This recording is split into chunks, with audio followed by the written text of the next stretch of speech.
আসসালামু আলাইকুম। আজকে আপনার সাথে শেয়ার করব ঘরে সিম্পলভাবে সহজেই কিভাবে গরুর মাংস কালো ভুনা রান্না করা যায়। তো এখানে আমি 2 কেজির মতো মাংস নিয়েছি। এখানে হাড়, চর্বি সব কিছু মিশিয়ে নিলে মাংসটা রান্না করলে খেতে মজা লাগবে। সো এখানে পেঁয়াজ দিয়ে দিয়েছি আমি 1 কাপ। তারপরে দিয়ে দিয়েছি আদা বাটা 1 টেবিল চামচ, সব গরম মশলা 1 টেবিল চামচ, হলুদের গুঁড়া 1 টেবিল চামচ, মরিচের গুঁড়া 1.5 টেবিল চামচ, দিয়ে দিলাম সয়া সস 1 টেবিল চামচ। লবণটা একটু কম দিতে হবে, যেহেতু এখানে সয়া সস দিয়েছি তাই একটু কম পরিমাণে দিয়েছি, পরে টেস্ট করে দেওয়া যাবে। আর এখানে আমি জিরার গুঁড়াটা দিয়ে দিয়েছিলাম 1 চা চামচ।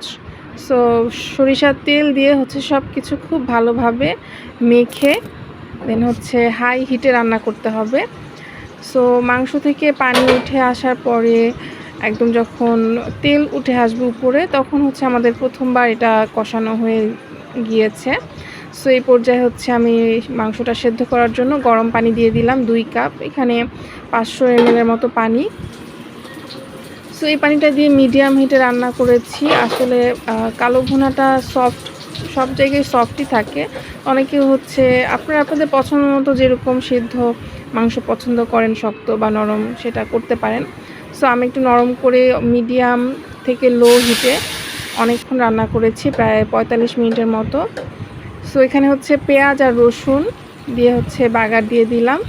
বাগার দেওয়ার পরে 10 থেকে 15 মিনিট মিডিয়াম হিটে রান্না করেছি। যখন তেলটা উপরে চলে আসছে তখন রান্নাটা কমপ্লিট হয়ে গেছে। আর এটা কিন্তু ঠান্ডা হলে আর একটু কালো হয়।